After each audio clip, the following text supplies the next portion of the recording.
नमस्कार, एक बार फिर से आपका स्वागत है आरपीएससी जीके बाय रविंद्र में। आज की जो क्लास है इसमें पढ़ेंगे राजस्थानी साहित्य के बारे में। तो देखो, राजस्थानी जो साहित्य है इसके बारे में अपन डिटेल से पढ़ेंगे। तो देखो, अध्ययन की दृष्टि से राजस्थानी जो साहित्य है वो कितने प्रकार का है? 5 प्रकार का है। 5 प्रकार के कौन कौन से 5 प्रकार हैं अध्ययन की दृष्टि से?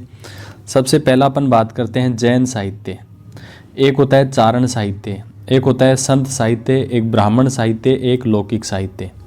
तो देखो, जैन साहित्य है ये सबसे प्राचीनतम साहित्य है। जैन जो साहित्य है वो क्या है? सबसे प्राचीनतम साहित्य है। और चारण साहित्य की बात करें तो ये राजस्थानी साहित्य है। यह राजस्थान का सबसे समृद्ध साहित्य। कौन सा साहित्य है? चारण साहित्य है। यह राजस्थानी साहित्य का स्वर्ण काल कहलाता है। कौन सा काल साहित्य कहलाता है? चारण साहित्य कहलाता है। इसके बाद में दो बात और देख लेते हैं। चारण साहित्य के बाद में वीर रसात्मक साहित्य है। ये जो चारण साहित्य है वो कैसा साहित्य है? वीर रसात्मक साहित्य है। और ये जो चारण साहित्य है ये डिंगल शैली में कह सकते हैं या चारण शैली में लिखा गया। तो ये चारण साहित्य की बात हो गई। इसके बाद अपन बात करते हैं संत साहित्य की। तो संत साहित्य में क्या है? संतों के उपदेश हैं, रचनाएँ हैं, वो इस संत साहित्य में है। एक नेक्स्ट बात करते हैं ब्राह्मण साहित्य की। ब्राह्मण साहित्य में क्या है? धार्मिक ग्रंथ हैं। ब्राह्मण साहित्य में क्या है? धार्मिक ग्रंथ हैं। नेक्स्ट देखते हैं लौकिक साहित्य। नेक्स्ट है लौकिक साहित्य। लौकिक साहित्य में क्या है? राजस्थानी पहेलियाँ हैं, राजस्थानी शब्दावली है, ये लौकिक साहित्य के अंतर्गत आती हैं। और लोक कथाएँ हैं, तो ये सब क्या है? लौकिक साहित्य में आती हैं। तो सबसे पहले है ना, राजस्थानी जो साहित्य है इसकी शब्दावली देखते हैं कि राजस्थानी जो साहित्य इसकी शब्दावली क्या क्या है ना। तो सबसे पहले जो शब्दावली की बात करते हैं वात या बात। तो देखो, वात या बात क्या होती है? साहित्य का वह रूप जो कथा एवं कहानियों के रूप में लिखा जाए उसे अपन क्या कहते हैं? वात या बात कहते हैं ना। राजस्थानी लोक कथाओं में कथानक व हुंकारा देने वाला प्रमुख पात्र होते हैं। देखो, राजस्थानी जो लोक कथाएँ होती हैं उसमें कथानक जो कथा को कहने वाला और हुंकारा देने वाला दोनों क्या हैं? प्रमुख पात्र हैं। तो बाद में क्या होता है? कथाओं और कहानियों के रूप में लिखा जाए उस साहित्य को अपन बोलते हैं वात या बात। देखो, इसमें क्या है कि जिन भांति युद्ध में नगाड़ा री उपयोगिता होवे, बिया ही लोक कथाओं में हुंकारा री उपयोगिता होवे। मतलब जिस प्रकार युद्ध में ना नगाड़ों की उपयोगिता होती है वैसे ही लोक कथाओं में ना हुंकारों की उपयोगिता होती है, ऐसा कहा गया ना। अब देखो, राजस्थान के प्रमुख साहित्यकार, पहला नाम आपके सामने आ चुका है लक्ष्मी कुमारी चूंडावत। पहला नाम है लक्ष्मी कुमारी चूंडावत। इनके उपनाम है रानी जी। लक्ष्मी कुमारी जो चूंडावत है इनके उपनाम क्या है? रानी जी हैं। अब देखो, इनकी प्रमुख रचनाएं कौन कौन सी हैं लक्ष्मी कुमारी चूंडावत की? देखो, पहली प्रमुख रचनाएं हैं हुंकारो द्योसा। पहली रचना है हुंकारो द्योसा। दूसरी है मांजल। देखो, तीसरी है चकवारी बात। देखो, ये काफ़ी इंपॉर्टेंट लगी मेरे को। चकवारी बात ये कितनी है? लक्ष्मी कुमारी चूंडावत। नेक्स्ट है गजबण। यह रूसी प्रेम कहानियों का संग्रह है। गजबण क्या है? रूसी जो प्रेम कहानियाँ हैं उनका क्या है? संग्रह है। गोगाजीरी बात, पाबूजीरी बात, बगड़ावतरी बात और मूमल महेंद्ररी बात। तो देखो, गोगाजीरी बात, पाबूजीरी बात, बगड़ावतरी बात, मूमल महेंद्ररी बात और देखो नेक्स्ट है डूंगजी जवाहर जी बात। तो ये सब किसकी रचनाएं हैं? लक्ष्मी कुमारी चूंडावत की रचनाएं हैं। अब देखो, इसके बाद में है नेक्स्ट है खुशाल चंद्र ने लिखी डोला मारूरी बात। पद्मनाथ ने क्या लिखा? वीरम देव सोनगरारी बात। पद्मनाभ ने क्या लिखा है? वीरम देव सोनगरारी बात। देखो, पद्मनाभ का मुख्य जो रचना है पद्मनाथ की वो है कान्नड़ दे प्रबंध। पद्मनाभ की मुख्य जो रचना है उसका क्या नाम है? कान्नड़ दे प्रबंध। देखो, अब इसके बाद में बात करते हैं ख्यात साहित्य। देखो, ख्यात का अर्थ है प्रसिद्धि। ख्यात का क्या अर्थ होता है? प्रसिद्धि। ख्यात साहित्य में किसी राजवंश का विस्तृत इतिहास लिखा जाता है। ख्यात जो साहित्य होता है ना, कोई भी जो राजवंश है उसका विस्तृत इतिहास इसमें लिखा जाता है। इसमें क्या होता है? ख्यात लेखन का जो कार्य है मारवाड़ क्षेत्र में चारण तथा भाट साहित्यकारों द्वारा किया गया। तो देखो ख्यात लेखन का कार्य किसने किया? मारवाड़ क्षेत्र में एक तो चारण और भाट जो है उन साहित्यकारों ने किया। ख्यातों में मारवाड़ी बोली का अधिक प्रयोग हुआ है। जो ख्यात जितनी भी है ना उसमें मारवाड़ी बोली का अधिक प्रयोग हुआ है। अब देखो प्रमुख ख्यात लेखक कौन कौन से हैं? देखो प्रमुख ख्यात लेखक कौन कौन से हैं? पहला है मूणोत नैनसी। देखो मूणोत नैनसी है मारवाड़ के जो शासक है ना जसवंत सिंह फर्स्ट, इसका क्या था? दरबारी कवि था। इसका क्या था? दरबारी कवि था। और नैनसी राजस्थानी साहित्य में प्रथम ख्यात लेखक हैं। नैनसी जो है वो राजस्थानी साहित्य में प्रथम ख्यात लेखक माना जाता है नैनसी को, है ना। नेक्स्ट देखते हैं नैनसी को इतिहासकार जो मुंशी देवी प्रसाद है ना इसने क्या संज्ञा दी है? राजपूताने का अबुल फजल कहा है। देखो मूणोत जो नैनसी है उसको मुंशी देवी प्रसाद ने किसकी संज्ञा दी है? राजपूताने का अबुल फजल कहा है। नैनसी को मारवाड़ में जनगणना का अग्रज माना जाता है। जो नैनसी है, नेक्स्ट है मारवाड़ में जनगणना का जो अग्रज है वो कौन है? मूणोत नैनसी है। इसके बाद में देखते हैं मूणोत नैनसी ने मुर्दम सुमारी रिपोर्ट में जनगणना का उल्लेख लिखा है। जो मूणोत जो नैनसी है जिन्हें जो मुर्दम जो सुमारी है इसमें किसका उल्लेख किया है? जनगणना का उल्लेख किया है। अब मूणोत नैनसी की प्रमुख ख्यात कौन कौन सी है? देखो पहला है नैनसीरी ख्यात। देखो यह सबसे प्राचीनतम ख्यात है। इस ख्यात में मारवाड़ के राठौड़ राजवंश का जो राठौड़ राजवंश है उसका विस्तृत इतिहास लिखा गया है। नैनसीरी ख्यात में क्या है? मारवाड़ का जो राठौड़ राजवंश है इसका विस्तृत इतिहास लिखा गया है। इस ख्यात में राव सिंहा से लेकर जयसिंह फर्स्ट तक के शासकों की उपलब्धियों का वर्णन है। राव सिंहा से जयसिंह फर्स्ट तक जितने भी शासक उन सब शासकों की क्या है? उपलब्धियों का वर्णन है। इस ख्यात में जालोर के सोनग्राज चौहानों का इतिहास भी मिलता है। जो नैनसीरी ख्यात है ना इसमें जालोर के जो सोनग्राज चौहान है उनकी भी इतिहास भी मिलता है। नेक्स्ट है मारवाड़रा परगनारी विगत। नेक्स्ट क्या है? मारवाड़रा परगनारी विगत। तो देखो इस ग्रंथ में मारवाड़ के गांवों की सामाजिक सांस्कृतिक विशेषताओं का वर्णन है। इस ग्रंथों को गांवरी ख्यात या सर्व संग्रह भी कहा जाता है। सर्व संग्रह ग्रंथ भी कहा जाता है।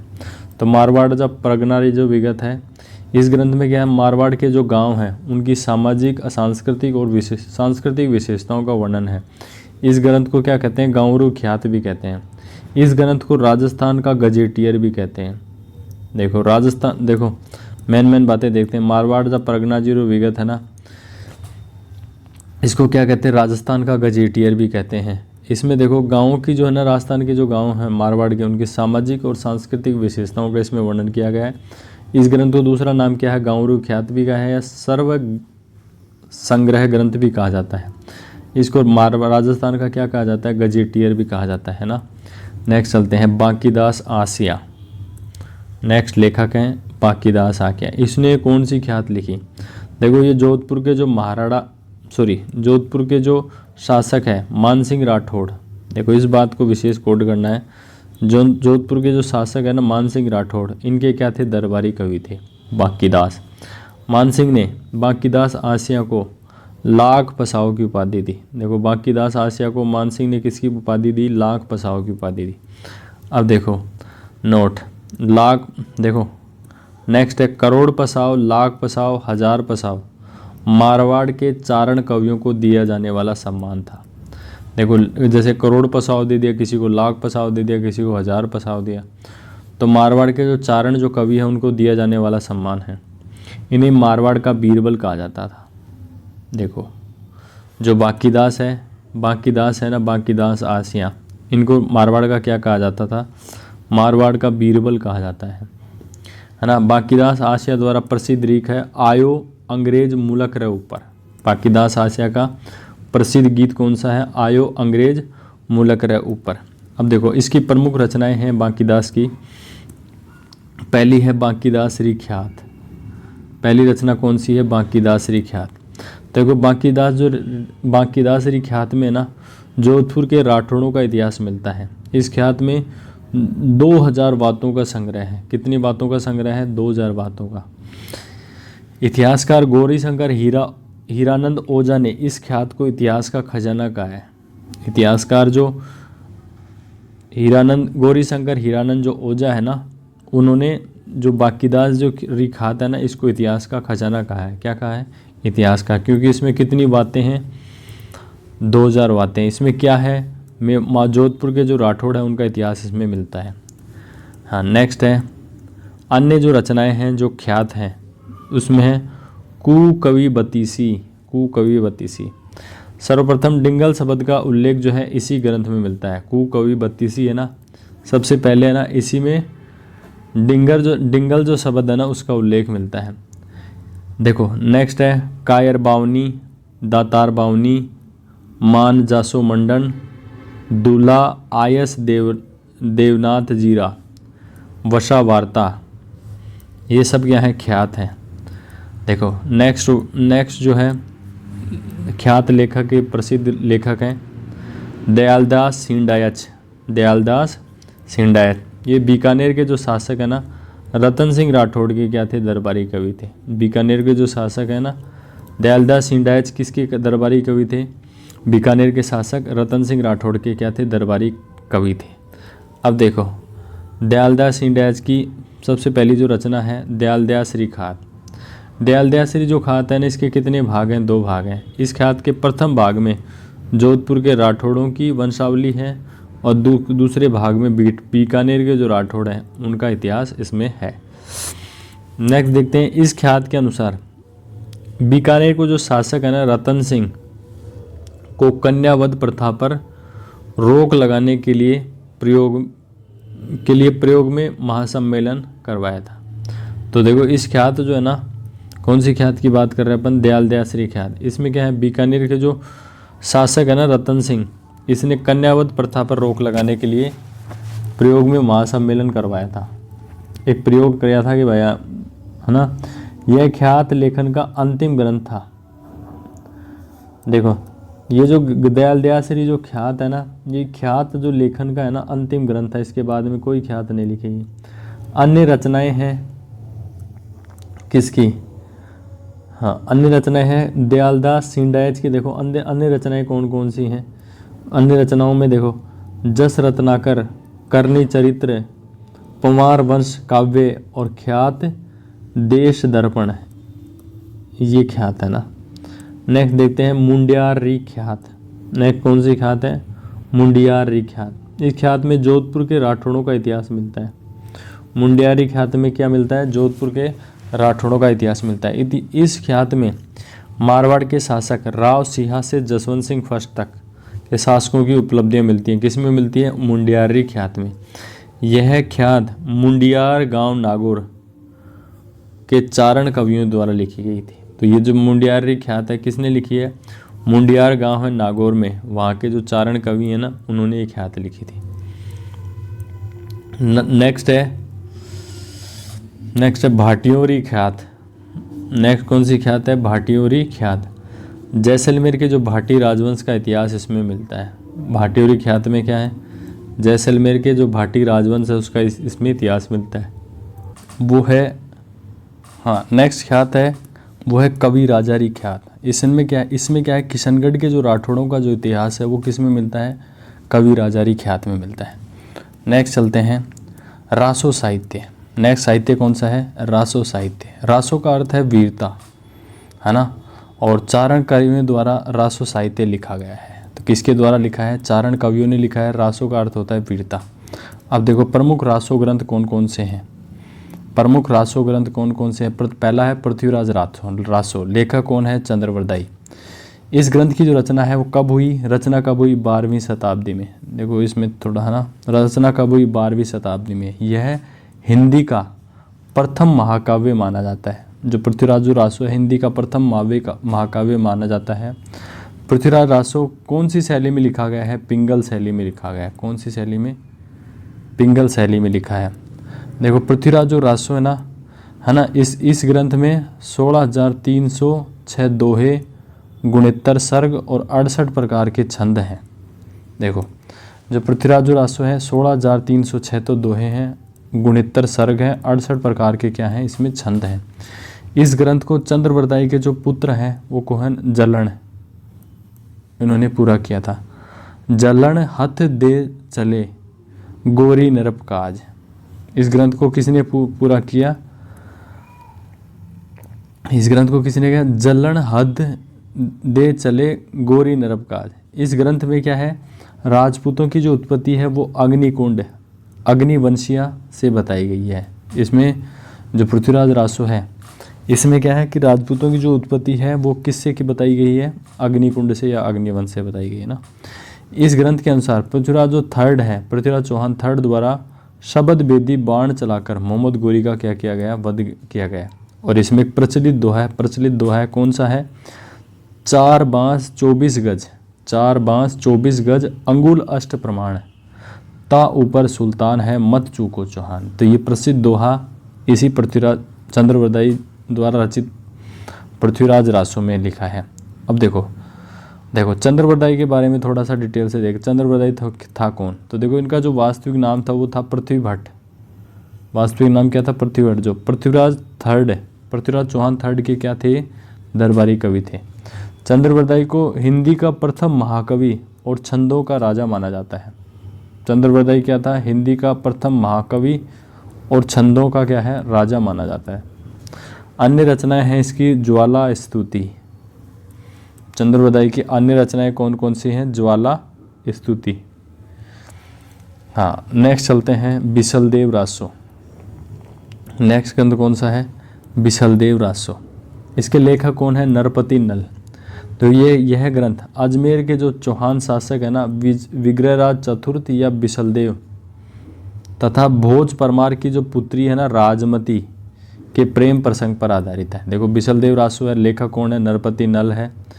और ये जो है ना विग्रहराज चतुर्थ है ना यह बिसलदेव है, और इसकी पत्नी जो है ना भोज परमार की पुत्री है राजमती, इसकी तो पत्नी हो गई। इसके प्रेम प्रसंग पर आधारित है बिसलदेव रासो ना। इस ग्रंथ में गोडवाड़ी बोली का प्रयोग हुआ है। बिसलदेव जो रासो है ना इसमें कौन सी बोली का प्रयोग हुआ है? गोडवाड़ी बोली का प्रयोग हुआ है, गोडवाली। इस ग्रंथ में कुल कितने खंड हैं? इस ग्रंथ में कुल 4 खंड है। कितने खंड हैं? 4 खंड है। नेक्स्ट बात करते हैं परमाल रासो। नेक्स्ट कौन सा ग्रंथ है? परमाल रासो। इसके जो लेखक हैं वो कौन है? जगनिक कवि हैं। कौन है? जगनिक कवि हैं। भाषा जो है ना परमाल रासो की वो क्या है? बुंदेलखंडी है। परमाल रासो की भाषा क्या है? बुंदेलखंडी है। नेक्स्ट देखते हैं इस ग्रंथ में जो परमाल रासो है ना इस ग्रंथ में चंदेल वंश के शासक परमर्दी देव के सेनापति आला उदल की वीरता का वर्णन मिलता है। किस में मिलता है? परमाल रासो में। तो चंदेल वंश का जो शासक है ना परमर्दी देव, इसके सेनापति हैं आला और उदल, इनकी वीरता का वर्णन किस में मिलता है? परमाल रासो में। इस ग्रंथ में बुंदेलखंडी भाषा का प्रयोग हुआ है। देखो पहले भी बता चुके हैं ना कि जो परमाल रासो है इसमें कौन सी भाषा का उल्लेख हुआ है? बुंदेलखंडी भाषा का प्रयोग हुआ है। अंग्रेज अधिकारी चार्ल्स इलियट ने आलय खंड नाम से इस ग्रंथ का प्रकाशन किया। अंग्रेज जो अधिकारी है ना, क्या नाम है? देखो अंग्रेज अधिकारी का क्या नाम है? चार्ल्स इलियट ने इसका आलय खंड नाम से इस ग्रंथ का क्या किया? प्रकाशन किया। नेक्स्ट बात करते हैं खुमांड रासो। नेक्स्ट रासो कौन सा है? खुमांड रासो। देखो इसका जो लेखक कौन है? खुमांड रासो का दौलत विजय या दलपत विजय। खुमांड जो रासो है इसका लेखक कौन है? दौलत विजय या दलपत विजय। खुमांड जो रासो है कब लिखा गया? 9वीं सदी में लिखा गया। भाषा कौन सी है? राजस्थानी भाषा है। इस ग्रंथ में मेवाड़ के जो गुहिल वंश के शासकों का इतिहास मिलता है। खुमांड रासो में किसका इतिहास मिलता है? कि मेवाड़ के जो गुहिल वंश के शासक है ना उनका इतिहास मिलता है। जो खुमांड रासो है ना इसको क्या कहते हैं? मेवाड़ का एनाल्स कहते हैं। खुमांड जो रासो है इसको क्या कहते हैं? मेवाड़ का एनाल्स कहते हैं। नेक्स्ट जो ऐतिहासिक ग्रंथ है वो है हम्मीर रासो। कौन सा ग्रंथ है? हम्मीर रासो। इसके लेखक कौन है? सारंगधर। हम्मीर रासो के लेखक कौन है? सारंगधर। हम्मीर रासो कब लिखा गया था? 13वीं सदी में लिखा गया था। कब लिखा गया? 13वीं सदी में। रणथंभौर के जो शासक है ना हम्मीर देव चौहान की वीरता पर लिखा गया था। हम्मीर रासो कब लिखा? किसने लिखा? सारंगधर ने लिखा। कब लिखा? 13वीं सदी में लिखा। और हम्मीर देव जो चौहान है ना रणथंभौर के शासक, उनकी वीरता पर लिखा गया। हाँ, इसके जो लेखक है ना, एक लेखक जोधराज भी हैं, हमीर रासो के ही है ना, जोधराज और सारंगधर दोनों हैं। जो जोधराज ने लिखा ना वो 18वीं सदी में लिखा है, 18वीं सदी में लिखा है, और जोधराज ने इसमें अहिरवाटी जो बोली है ना उसका प्रयोग किया है। नेक्स्ट है, इसमें नोट डाल के लिखा है कि महेश नामक साहित्यकार द्वारा एक अन्य हमीर रासो ग्रंथ लिखा है। देखो देखो, अगर आपको हमीर रासो, तो इसको देखो 3 लेखक हो गए हमीर रासो के। एक तो हो गया सारंगधर, एक हो गया जोधराज और एक हो गया महेश। ये सभी हमीरदेव रासो के रचयिता हैं, लेकिन अलग अलग समय पे इन्होंने अपनी बुक लिखी है। नेक्स्ट ग्रंथ है सग्गत रासो। इसके लेखक कौन है? गिरधर आसिया। सग्गत रासो के लेखक कौन है? गिरधर आसिया। सग्गत रासो है कौन सी शैली में लिखी है? डिंगल शैली में लिखी है। और इसमें किसका इतिहास मिलता है? सक्तावतों का इतिहास मिलता है। सग्गत रासो में किसका इतिहास मिलता है? सक्तावतों का इतिहास मिलता है। नेक्स्ट ग्रंथ है कायम रासो। कौन सा ग्रंथ है? कायम रासो। लेखक कौन है? जान कवि, जिनको न्यामत खां भी कहते हैं। और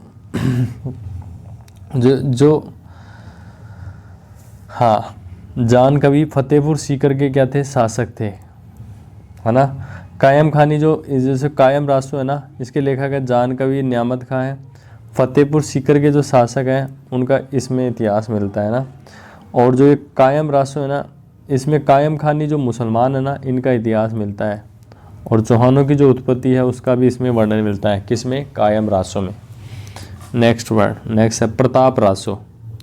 नेक्स्ट ग्रंथ कौन सा है? प्रताप रासो। लेखक कौन है? जाचिक जीवन। प्रताप रासो के लेखक कौन है? जाचिक जीवन। इसमें किस चीज़ का वर्णन मिलता है? अलवर के शासक और संस्थापक प्रताप सिंह की उपलब्धियों का इसमें वर्णन मिलता है। प्रताप रासो में महाराणा प्रताप की नहीं है, जो अलवर के शासक कह सकते हैं या संस्थापक कह सकते हैं, प्रताप सिंह की जो उपलब्धियां हैं उसका इसमें वर्णन मिलता है। नेक्स्ट ग्रंथ है छत्रपति रासो। छत्रपति जो रासो है इसके लेखक कौन है? काशी छंगाणी। कौन है? काशी छंगाणी। इस ग्रंथ में बीकानेर के राठौड़ों का उल्लेख मिलता है। जो छत्रपति जो रासो है इसमें किसका उल्लेख मिलता है? बीकानेर के राठौड़ों का इतिहास उल्लेख मिलता है ना। इस ग्रंथ में मतीरे की राड़ का युद्ध भी इसमें मिलता है। देखो छत्रपति रासो में देखो क्या क्या बात, लेखक कौन है? काशी छंगाणी। इसमें क्या है? बीकानेर के राठौड़ों का इतिहास मिलता है। और क्या मिलता है? मतीरे की राड़ का युद्ध इसमें छत्रपति रासो में मिलता है। नेक्स्ट ग्रंथ कौन सा है? शत्रुसाल रासो। इसके लेखक कौन है? कवि डूंगर सिंह। शत्रुसाल रासो के लेखक कौन है? कवि डूंगर सिंह। जो शत्रुसाल जो रासो है ना, इसमें इस ग्रंथ में कोटा के जो शासक है ना, शत्रुसाल हाड़ा की वीरता का इसमें उल्लेख किया गया है। शत्रुसाल रासो के लेखक कौन है? कवि डूंगर सिंह। और इसमें किस चीज़ का वर्णन है? कोटा के जो शासक है ना शत्रुसाल हाड़ा, इसकी वीरता का इसमें उल्लेख है। इस ग्रंथ में जो ना शत्रुसाल जो राठौड़ है ना, इसमें भटवाड़ा का युद्ध जो 1761 में लड़ा गया उसका भी उल्लेख मिलता है। शत्रुसाल रासो में किसका उल्लेख मिलता है? जो भटवाड़ा का जो युद्ध है ना, जो 1761 में लड़ा गया उसका भी इसमें उल्लेख मिलता है। नेक्स्ट है विजयपाल रासो। नेक्स्ट ग्रंथ कौन सा है? विजयपाल रासो। इसके लेखक कौन है? नल सिंह है। इसमें देखो करौली के जो शासक है ना विजयपाल की इसमें उपलब्धियों का वर्णन मिलता है। नल सिंह लेखक हो गया, विजयपाल रासो ग्रंथ हो गया, करौली के जो शासक है विजयपाल, इसकी उपलब्धियों का इसमें वर्णन मिलता है। नेक्स्ट है रतन रासो। इसके लेखक कौन है? कुंभकर्ण है। रतन रासो के लेखक कौन है? कुंभकर्ण है। नेक्स्ट है सती रासो के लेखक कौन है? सती रासो के लेखक है सूर्यमल मिश्रण।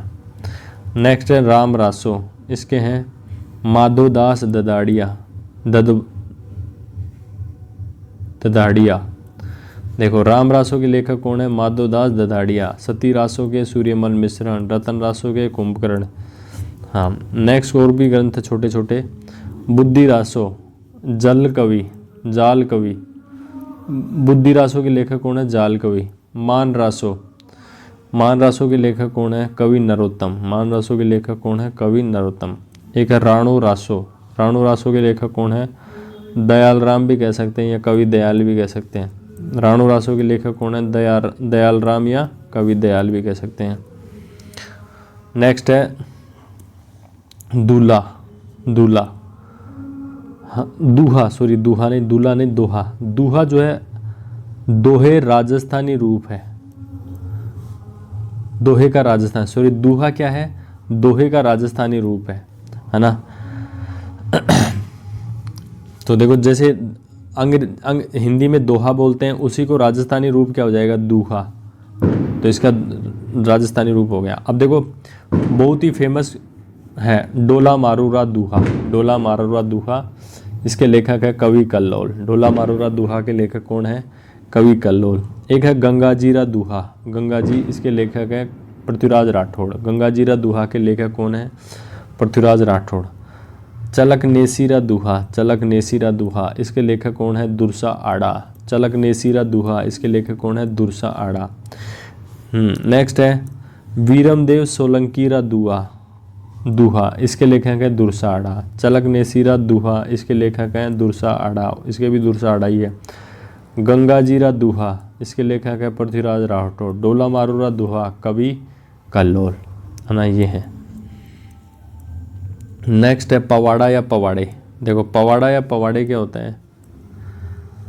पवाड़ा या पवाड़े क्या होते हैं? देखो पवाड़ा या पवाड़े क्या होते हैं? देखो राजस्थानी संस्कृति में वीर रस की जो लोक कथाएं हैं उनको पवाड़े कहते हैं। राजस्थानी जो साहित्य हैं इसमें जो वीर रस की जो कथाएं हैं उनको क्या कहते हैं? पवाड़े कहते हैं।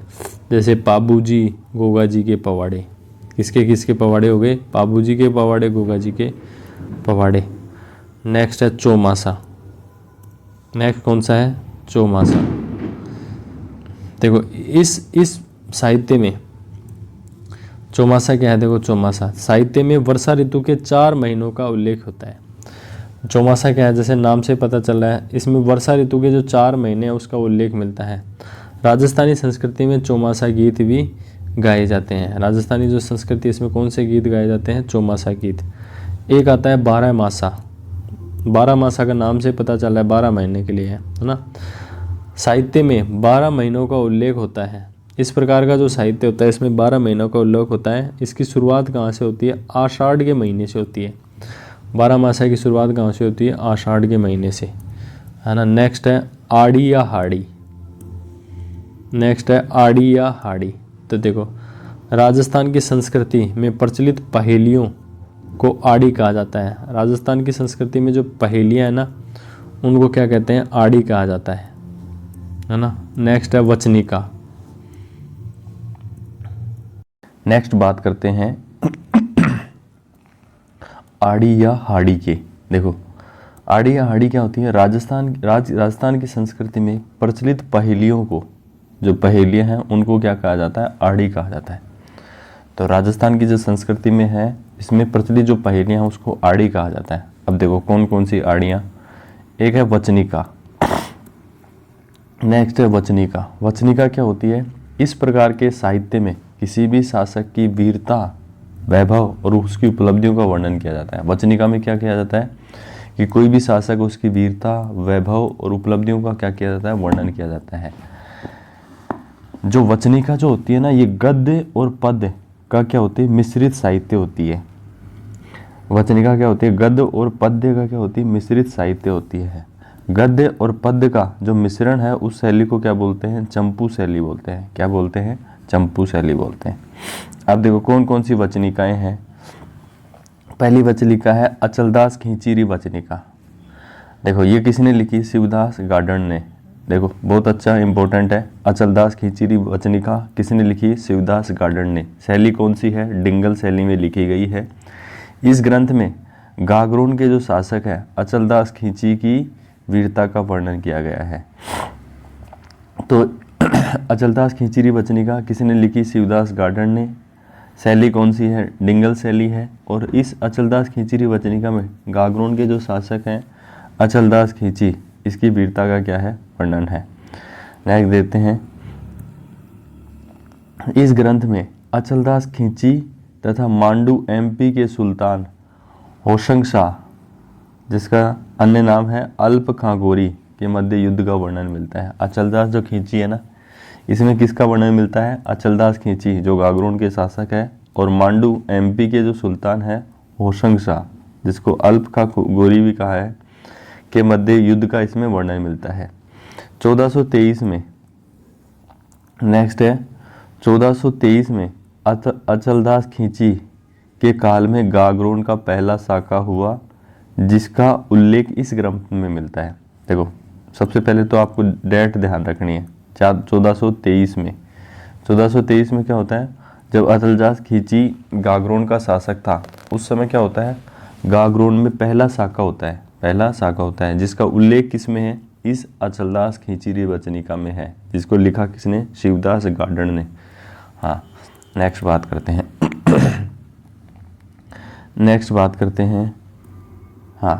नेक्स्ट है राठौड़ रतन सिंह महेशा दासोत वचनिका।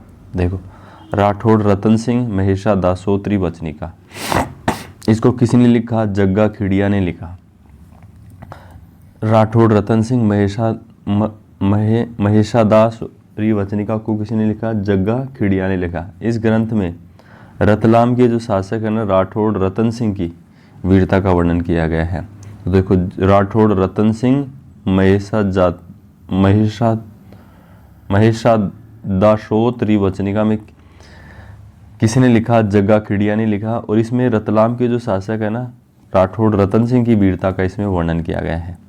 इसके बाद में देखते हैं रतलाम के जो शासक हैं राठौड़ रतन सिंह धर्मत के युद्ध जो 1658 में औरंगजेब के खिलाफ लड़ते हुए वीरगति को प्राप्त हुए थे। जो रतलाम के जो शासक है ना राठौड़ रतन सिंह, वो किस युद्ध में वीरगति को प्राप्त हुए? धर्मत का जो युद्ध है वो कब हुआ? 1658 में औरंगजेब के विरुद्ध लड़ते हुए वीरगति को क्या हुए थे? प्राप्त हुए थे। नेक्स्ट बात करते हैं वेली साहित्य। नेक्स्ट कौन सा साहित्य है? वेली साहित्य। देखो इस प्रकार के साहित्य में विवाह आदि का वर्णन होता है। जो वेली साहित्य होता है ना, इसमें किसका वर्णन होता है? विवाह आदि का।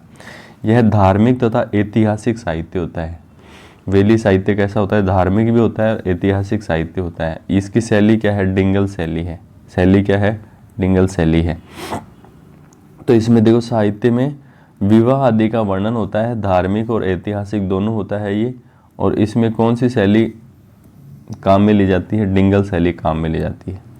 देखो नेक्स्ट है वेली साहित्य की अपन बात कर रहे हैं। तो पहला है वेली किशन रुक्मणी री। वेली किशन रुक्मणी री, इसके लेखक कौन है? पृथ्वीराज राठौड़ है। तो देखो इस ग्रंथ में क्या होता है? इस ग्रंथ को प्रकाश में लाने का जो श्रेय है वेली किशन रुक्मणी री, इस ग्रंथ को प्रकाश में लाने का श्रेय किसको है? एलपी टेसीटोरी को दिया जाता है। अगर कोई पूछ ले आपसे कि वेली किशन रुक्मणी ग्रंथ को किसने लिखा? पृथ्वीराज राठौड़ ने। इस ग्रंथ को प्रकाश में किसने लाया? एलपी टेसीटोरी ने। दुर्सा आड़ा ने इस ग्रंथ को, जो वेली किशन रुक्मणी है, इसको 5वां वेद और 19वां पुराण कहा है। जो कवि दुर्सा आड़ा है उसने वेली किशन रुक्मणी को 5वां वेद और 19वां पुराण कहा है। नेक्स्ट है एलपी टेसीटोरी ने पृथ्वीराज राठौड़ को किसकी संज्ञा दी? डिंगल का हेरोन्स कहा है। देखो महादेव पार्वती री वेली, इसको किसने लिखा? किसना आडा। महादेव पार्वती री वेली को किसने लिखा? किसना आडा ने। नेक्स्ट देखते हैं दवावैत। दवावैत क्या होती है देखते हैं। दवावैत में देखो इस प्रकार के साहित्य में उर्दू व फारसी के शब्दों का अत्यधिक प्रयोग होता है। दवावैत में क्या होता है? उर्दू व फारसी के जो शब्द हैं उनका क्या होता है? अत्यधिक प्रयोग होता है दवावैत में। बस यही है इसमें, दवावैत में आपको यही ध्यान रखना है। नेक्स्ट है मरस्या या मरसिए। देखो नेक्स्ट है मरस्या या मरसिए। देखो इसमें क्या है? किसी प्रतिष्ठित व्यक्ति की मृत्यु पर लिखे गए शोक गीत हैं, वो क्या कहलाते हैं? मरस्या कहलाते हैं। मतलब कोई आदमी है प्रसिद्ध व्यक्ति, उसकी मृत्यु हो गया, तो उस पे लिखे गए जो शोक गीत हैं उनको क्या कहते हैं? मरस्या कहते हैं। जैसे बीकानेर के पृथ्वीराज राठौड़ ने सिवाड़ा के शासक कल्ला रायमलोत के मरस्या लिखे थे। देखो, सबसे पहले मरस्या का कॉन्सेप्ट ये है कि कोई प्रसिद्ध व्यक्ति मर गया। देखो, मरस्या या मरासिये कोई प्रतिष्ठित व्यक्ति के मृत्यु पर लिखे गए जो शोक गीत हैं उनको अपन क्या कहते हैं, मरस्या गीत कहते हैं। जैसे बीकानेर को जो राठौड़ है ना, पृथ्वीराज राठौड़, इन्होंने क्या किया, सिवाड़ा के जो शासक हैं कल्ला रायमलोत के मरस्या लिखे थे। कल्ला रायमलोत के लिए इन्होंने क्या लिखे थे, मरस्या, मतलब शोक गीत लिखे थे। नेक्स्ट है प्रकाश। प्रकाश मतलब इस प्रकार के साहित्य में किसी व्यक्ति विशेष अथवा घटनाओं पर प्रकाश डाला जाता है। नाम से ही पता चल रहा है कि व्यक्ति विशेष या घटनाओं पर प्रकाश डाला जाता है, उस प्रकार के साहित्य को अपन प्रकाश कहते हैं। जैसे सूरज प्रकाश, जैसे पहला है सूरज प्रकाश, लेखक कौन है, कर्णिदान। सूरज प्रकाश, कर्णिदान। देखो, इस ग्रंथ में जोधपुर के जो शासक हैं अभय सिंह द्वारा गुजरात के सूबेदार सरबुलंद राज को पराजित करने की जानकारी मिलती है। तो सूरज प्रकाश किसने लिखा, कर्णिदान ने लिखा, और इसमें जोधपुर के जो शासक है अभय सिंह के सूबेदार है सरबुलंद राय, गुजरात के जो सूबेदार हैं सरबुलंद राय को पराजित करने की इसमें जानकारी मिलती है। अब देखो, बहुत इंपॉर्टेंट ग्रंथ हैं। पाबू प्रकाश, लेखक है आसिया मोड़जी। पाबू प्रकाश लेखक है आसिया मोड़जी। महायश प्रकाश लेखक है मानसिंह राठौड़। महायश प्रकाश लेखक मानसिंह राठौड़। राज प्रकाश लेखक हैं किशोरदास आसिया। नेक्स्ट है भीम प्रकाश, लेखक है रामदान लालस। देखो, बिल्कुल छोटी शॉर्ट में देखते हैं। पाबू प्रकाश आसिया मोड़जी, महायश प्रकाश मानसिंह राठौड़, राज प्रकाश किशोरदास आसिया, भीम प्रकाश रामदान लालस। इसके बाद में आता है रूपक। रूपक क्या होता है, इस प्रकार के साहित्य में किसी व्यक्ति विशेष के स्वरूप को दर्शाया जाता है। मतलब कोई व्यक्ति विशेष है, उसके स्वरूप पे यहाँ पे चर्चा की जाती है, कहने का मतलब है ना। अब देखो कौन कौन से रूपक साहित्य हैं। पहला आता है राज रूपक, लेखक है वीर भाण। राज रूपक के लेखक कौन है, वीर भाण। गज रूपक लेखक है केशवदास गार्डन। गज रूपक के लेखक कौन है, केशवदास गार्डन। पाबूजीरा रूपक लेखक कौन है, मोतीसर बगतावर। बिल्कुल शॉर्ट में देखते हैं।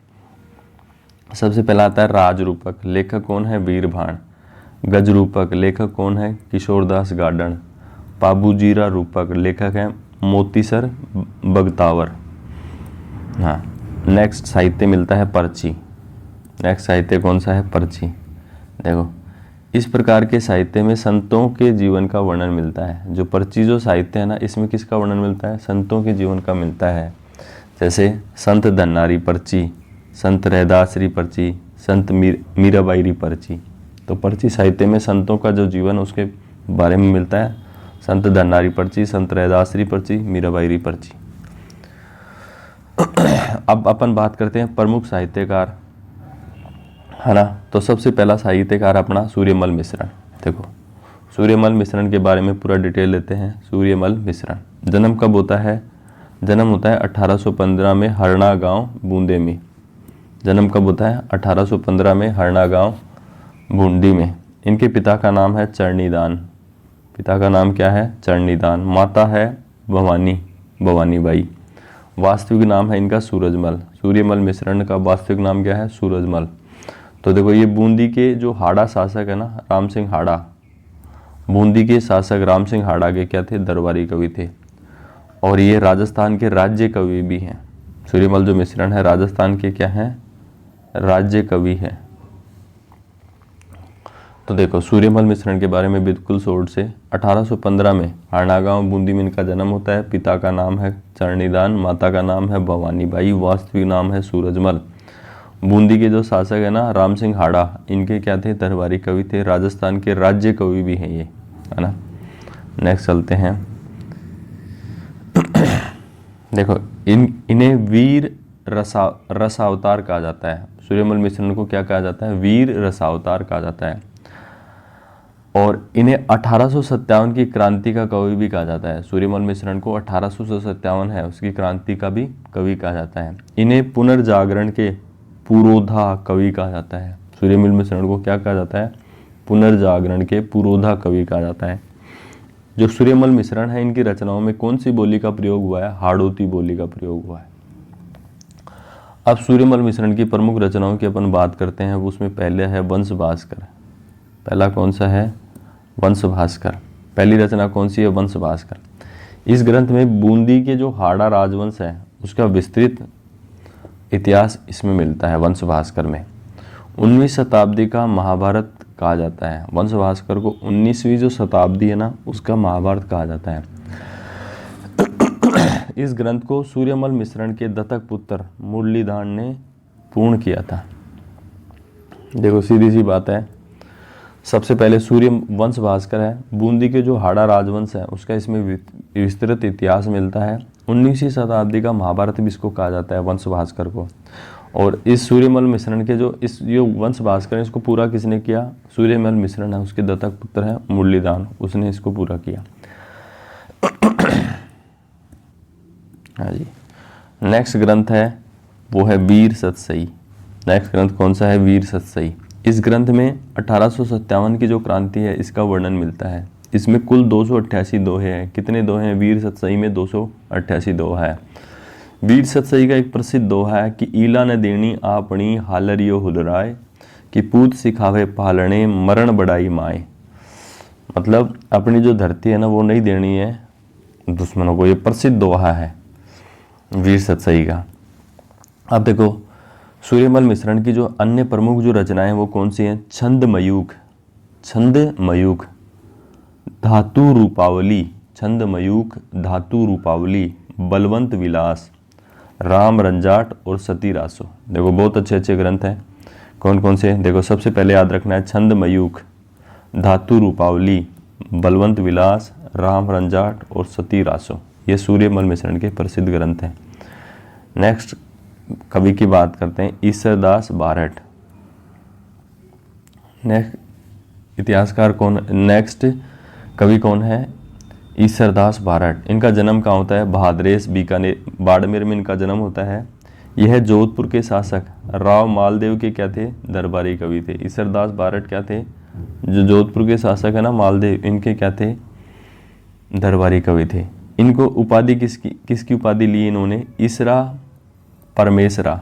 देखो ईसरदास जो बारट है इसने किसकी उपाधि ग्रहण की? ईसरा परमेसरा। इसे पश्चिमी राजस्थान के लोक संत के रूप में मान्यता प्राप्त है। जो ईसरदास जो बारट है इनको पश्चिमी जो राजस्थान है ना उसके लोक संत के रूप में इनको मान्यता प्राप्त है। मोरबी गुजरात में इनका मंदिर बना हुआ है। ईसरदास जो बारट है ना इनका मंदिर कहाँ बना हुआ है? मोरबी गुजरात में। देखो शॉर्ट में देखते हैं पूरा। ईसरदास बारट जन्म कहाँ होता है? भादरेस बाड़मेर में है ना। ये जो जोधपुर के शासक है ना मालदेव के क्या थे? दरबारी विद्वान थे। उपाधि है ईसरा परमेसरा। इन्हें राजस्थान में लोक संत के रूप में मान्यता प्राप्त है। और इनका मंदिर कहाँ है? मोरबी गुजरात में इनका मंदिर बना हुआ है। आप देखो इनकी प्रमुख रचनाएं कौन सी हैं? ईसरदास बारट की हाला झालारी कुंडलियाँ, हाला झालारी कुंडलियाँ इनकी प्रमुख रचना है। अन्य रचनाएं हैं हरिरस, देवी चाण, गुण आगम, ढाण लीला, राम लैला, रास लैला या सभा पर्व। तो देखो बहुत इंपॉर्टेंट है सारी। सबसे प्रमुख जो रचना है ईसरदास बारट की वो है हाला झालारी कुंडलियाँ। हरिरस, देवी चाण, गुण आगम, ढाण लीला, रास लीला, सभा पर्व, ये तो इनकी प्रमुख रचनाएं होंगी। अब देखो इसके बारे में बात करते हैं। आशानंद बारट। नेक्स्ट कवि है आशानंद बारट। ये भी क्या थे? मालदेव के क्या थे? दरबारी कवि थे। इनकी प्रमुख रचनाएं हैं आशानंद बारट की उमादे भटियाणी रा कवित या रूठी रानी रा कवित। देखो उमादे भटियाणी रा कवित कहें या रूठी रानी रा कवित कहें। बाघो भारमली रा कवित, बाघो भारमली रा कवित, ये इनकी प्रमुख रचनाएं हैं। एक तो है उमादे भटियाणी रा कवित, एक है बाघो भारमली रा कवित। उमादे भटियाणी रा कवित के दूसरा नाम क्या है? रूठी रानी रा कवित। ये किसकी रचना है? आसानंद भारत की। और ये कौन थे? मालदेव के क्या थे? दरबारी कवि थे। अब देखो, आसानंद जो भारत द्वारा मालदेव की पत्नी उमादेव को कहा गया दोहा, जो आसानंद जो भारत है ने मालदेव की पत्नी उमादेव को एक दोहा कहा था कि मान राखे तो पीव तज, पीव राखे तो तजमान, दो बयंद न बांधनी, एक खम्भ एक ठाण। देखो, मान राखे तो पीव तज, पीव राखे तो तजमान, दो बयंद न बांधनी, एक खम्भ एक ठाण। तो ये इनके बारे में कहा गया है। नेक्स्ट है कविराज श्यामल दास ददवाड़िया। कविराज श्यामल दास ददवाड़िया, इनका जो जन्म है वो ढोंकलिया भीलवाड़ा में हुआ। कविराज जो श्यामल दास हैं ददवाड़िया, इनका जन्म कहाँ हुआ? ढोंकलिया भीलवाड़ा में। ये मेवाड़ के जो महाराणा ना सज्जन सिंह के दरबारी कवि थे। मेवाड़ के महाराणा जो सज्जन सिंह हैं उनके क्या थे? दरबारी कवि थे। यह मेवाड़ के महाराणा सज्जन सिंह, शंभू सिंह और फतेह सिंह के समकालीन थे। देखो, श्यामल दास जो है ना कविराज, सज्जन सिंह, शंभू सिंह और फतेह सिंह के क्या थे? समकालीन थे। इसके बाद में इन्होंने महाराणा सज्जन सिंह के कहने पर मेवाड़ का इतिहास लिखा। इन्होंने महाराणा सज्जन सिंह के कहने पर क्या लिखा? मेवाड़ का इतिहास लिखा। महाराणा सज्जन सिंह ने श्यामल दास को किसकी उपाधि दी थी? कविराज की उपाधि दी थी। तो ये हो गई कविराज श्यामल दास के बारे में बात है ना। नेक्स्ट है EIC मतलब ईस्ट इंडिया कंपनी के अंग्रेज अधिकारी कर्नल इम्पे ने श्यामल दास को केसर ए हिंद की उपाधि दी थी। जो ईस्ट इंडिया जो कंपनी है इसके अंग्रेज अधिकारी है कर्नल इम्पे ने जो कविराज श्यामल दास है उसको केसर ए हिंद की उपाधि दी थी।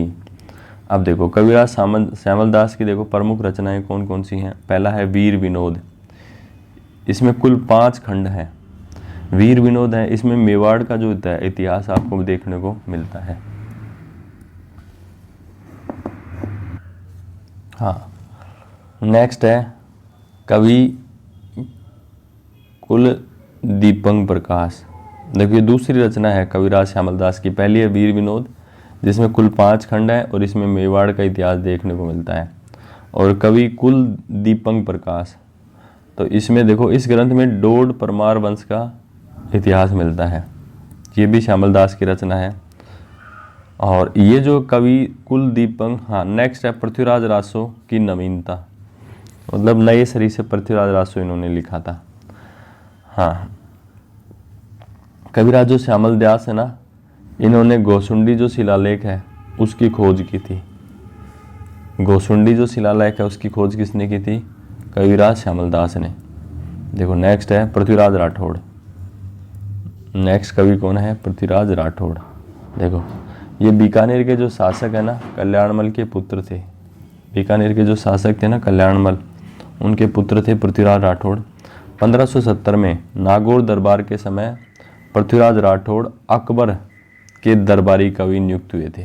तो 1570 में जब नागौर दरबार हुआ उस समय पृथ्वीराज जो राठौड़ है अकबर के दरबारी कवि नियुक्त हुए थे।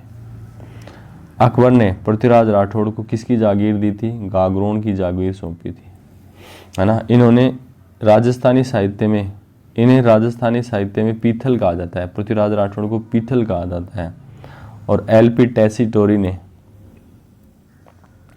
LP जो टेसीटोरी है, इन्होंने पृथ्वीराज राठौड़ को डिंगल का हेरोन्स कहा था।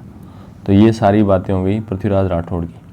अब देखो, पृथ्वीराज राठौड़ की देखो प्रमुख रचनाएं कौन कौन सी है। पहली तो फेमस है वेली किशन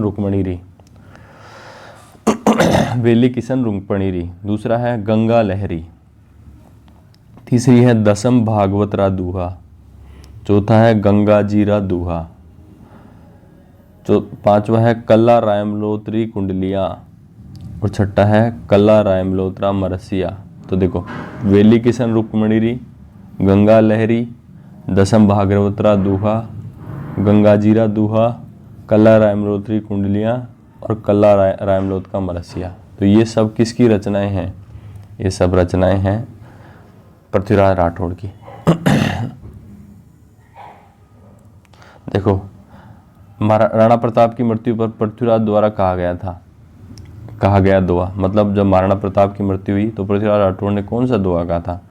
जननी जने तो एड़ो जने जेहड़ा राणा प्रताप, मतलब जननी जने तो एहड़ो जने कि जेहड़ा राणा प्रताप, अकबर सूतो ओस के जान सिहारने सांप, मतलब अकबर इस हिसाब से होता है जैसे उसके सिहारने पे सांप रखा हुआ है ना।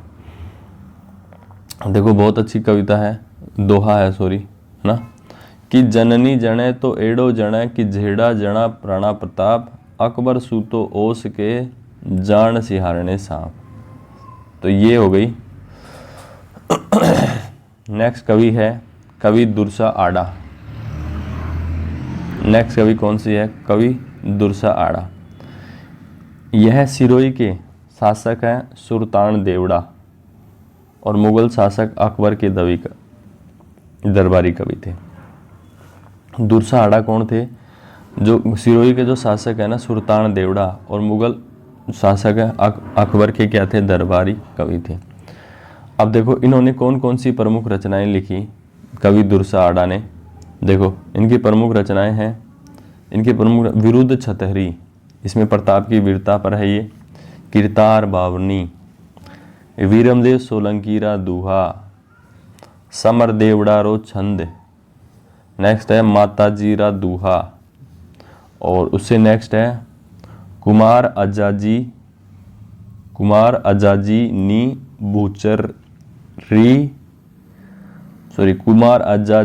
नी बूचर मोती नी गजगत, और नेक्स्ट है चालक नेसीरा दूहा।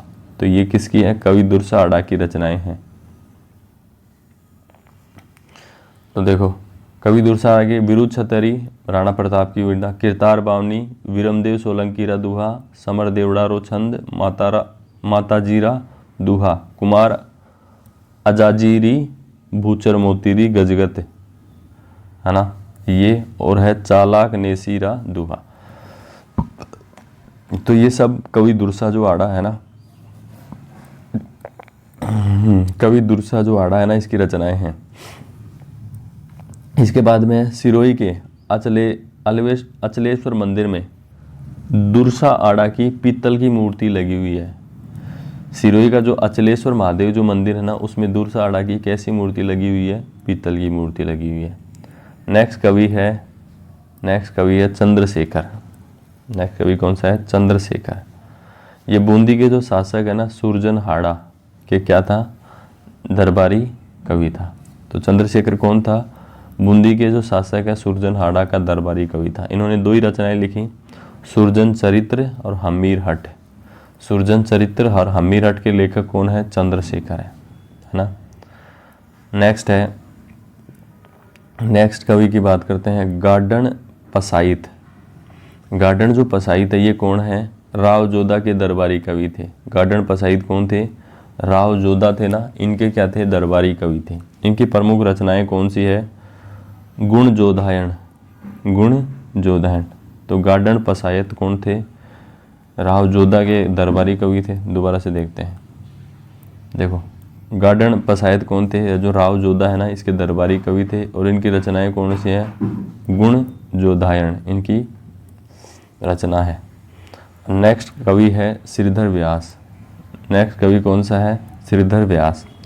तो ये ईडर गुजरात के शासक है ना, रणमल के दरबारी कवि थे। श्रीधर व्यास कौन थे? ईडर गुजरात के रणमल के हैं, दरबारी कवि थे।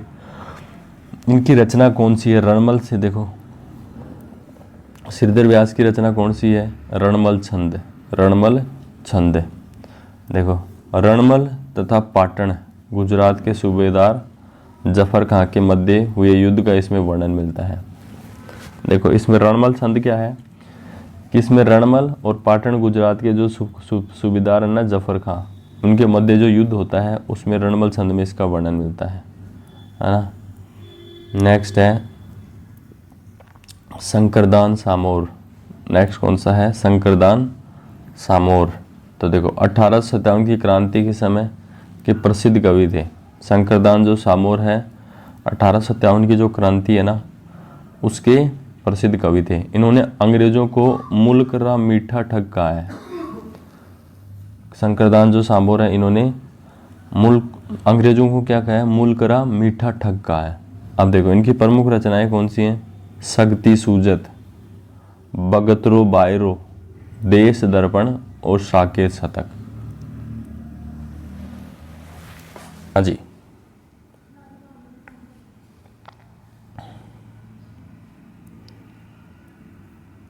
हाँ, तो देखो शंकरदास सामोर द्वारा तांत्या टोपे की वीरता के लिए एक दोहा कहा गया था। क्या था? तगड़ो लड़ियो तांतियो, हिंदुस्तान रे हेत, जठे गयो जंग जीतियो, खटके बिना रणखेत। तो देखो तांत्या टोपे के बारे में शंकरदास सामोर ने प्रसिद्ध ये लाइन लिखी है। नेक्स्ट है उमरदान लालस। नेक्स्ट कवि कौन सा है? उमरदान लालस। इनको उपाधि है जन कवि भी इनको कहा जाता है। इनकी प्रमुख रचनाएं हैं अमलरा ओगण और दारूरा दोष। देखो उमरदान जो लालस है, इनको क्या कहा जाता है? जन कवि भी कहा जाता है। इनकी प्रमुख रचनाएं हैं अमलरा ओगण और दारूरा दोष। अमरदान लालस ने अपनी रचनाओं में छप्पनिया काल की त्रासदी का वर्णन किया है। जो छप्पनिया जो अकाल था ना, उसकी जो त्रासदी थी उसका वर्णन किसने किया है? उमरदान लालस ने अपनी रचनाओं में किया है। हाँ देखो छप्पनिया जो अकाल है ना, ये विक्रम संवत 1955 में या 1899 ईस्वी में पड़ा था। जो छप्पनिया जो अकाल है ना, वो 1899 में या विक्रम संवत 1956 में पड़ा था। पश्चिमी राजस्थान में अकाल के लिए प्रसिद्ध कहावत है, तीजो कुरियो आठवां काल। मतलब तीसरी साल में तो अर्ध अकाल पड़ता है और 8 साल में एक बार पूर्ण अकाल पड़ता है। हाँ जी, नेक्स्ट है पश्चिमी राजस्थान में अकाल के प्रसार हेतु प्रचलित दोहा है, पग पुंगल धड़ कोटड़े बाहु बाड़मेर, जो लादे जोधपुर में नीतो ठावो जैसलमेर। मतलब पग पुंगल धड़ कोटड़े बाहु बाड़मेर, जे लादे जोधपुर में नीतो ठावे जैसलमेर। तो ये पश्चिमी राजस्थान में अकाल के लिए प्रसिद्ध कहावत है। नेक्स्ट है केसरी सिंह बारट। जन्म कब होता है? 21 नवंबर 1872 को केसरी सिंह बारट का जन्म होता है। जन्म स्थान है देवखड़ा या देवपुरा, सापरा भीलवाड़ा में इनका जन्म हुआ। केसरी सिंह जो बारट इनके पिता हैं कृष्ण सिंह बारट, माता है बख्तावर कंवर। देखो पिता तो हैं कृष्ण सिंह बारट, माता है बख्तावर कंवर। जन्म है देवखेड़ा या देवपुरा, सापरा भीलवाड़ा में। जन्म है 21 नवंबर 1872 को। देखो अपना राजनीतिक गुरु जो है ना, ये किसको मानते थे? मैजिनी, इटली के राष्ट्रपिता को मानते थे। 1910 में कोटा में इन्होंने वीर भारत सभा की गठन किया था। केसरी सिंह बारट ने 1910 में कोटा में किसकी स्थापना की थी? वीर भारत सभा की गठन किया था। 1914 में लाहौर षड्यंत्र केस में केसरी सिंह बारट को हजारीबाग जेल झारखंड में सजा हुई। देखो पूरा देखते हैं। देखो 1910 में इन्होंने कोटा में किसकी स्थापना की थी या किसका गठन किया था? वीर भारत सभा का। और 1914 में लाहौर षड्यंत्र केस में केसरी सिंह बारट को हजारीबाग जो जेल है ना झारखंड, वहाँ पे इनकी सजा हुई थी। 1941 में वर्धा महाराष्ट्र में इनकी क्या हो जाती है? मृत्यु हो जाती है। 1941 वर्धा महाराष्ट्र में इनकी क्या हो जाती है? मृत्यु हो जाती है। इनकी प्रमुख रचनाएं हैं, एक है चेतावनी रा चुंगट्या।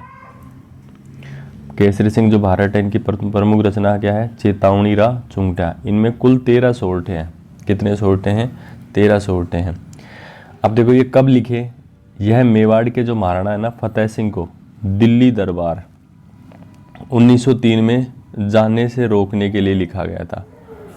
तो महाराणा फतेह सिंह को लिखे थे दिल्ली दरबार में जाने से। कब लगा था दिल्ली दरबार? 1903 में। जाने से रोकने के लिए चेतावनी रा चुंगट्या लिखा था। 1903 में लॉर्ड कर्जन द्वारा दिल्ली दरबार का आयोजन किया गया जिसमें महाराणा फतेह सिंह उपस्थित नहीं हुए थे। मतलब 1903 में जो लॉर्ड कर्जन है ना, इन्होंने दिल्ली दरबार लगाया था, तो जिसमें महाराणा जो फतेह सिंह है वो उपस्थित ही नहीं हुए। नेक्स्ट कवि है महाकवि माघ। देखो ये बहुत पुराने हैं, गुप्त काल के कवि हैं, महाकवि माघ। इनका जो जन्म है वो भीनमाल में हुआ। और महाकवि जो माघ है, इनको राजस्थान का कालिदास कहते हैं। इनकी प्रमुख रचनाएं कौन कौन सी है? प्रमुख रचना कौन सी है? शिशुपाल वधम। इनकी प्रमुख रचना कौन सी है? शिशुपाल वधम। अब देखो इनके बारे में क्या चीज़ें इंपॉर्टेंट है। देखो संस्कृत दिवस श्रावण पूर्णिमा पर संस्कृत भाषा अकादमी जयपुर द्वारा महाकवि माघ पुरस्कार दिया जाता है। देखो संस्कृत जो दिवस है ना श्रावण पूर्णिमा को, उस दिन संस्कृत भाषा अकादमी जो जयपुर है उसके द्वारा कौन सा पुरस्कार दिया जाता है? महाकवि माघ पुरस्कार दिया जाता है। नेक्स्ट कवि है कन्हैयालाल सेठिया। नेक्स्ट कवि कौन से हैं? कन्हैयालाल सेठिया। जन्म कहाँ हुआ? सुजानगढ़ चूरू में हुआ। इनको राजस्थानी जो भाषा है ना उसका भीष्म पितामह कहा जाता है। कन्हैयालाल सेठिया को राजस्थानी जो भाषा है इसका भीष्म पितामह कहा जाता है। इन्हें वर्ष 2004 में पद्मश्री पुरस्कार मिला और 2012 में राजस्थान रत्न पुरस्कार इनको दिया गया। इनका जो प्रसिद्ध गीत है धरती धोरारी। हाँ, इसके बारे में और डिटेल से बात करते हैं। प्रसिद्ध तो गीत हो गया इनका धरती धोरारी, है ना। इसके बाद में इनकी प्रमुख रचनाएं कौन सी हैं? पीथल और पाथल और पीथल। प्रमुख रचनाएं कौन सी हैं? पाथल और पीथल। इसमें पाथल तो किसको बताया गया? महाराणा प्रताप को, और पीथल किसको बताया? पृथ्वीराज राठौड़ को, है ना।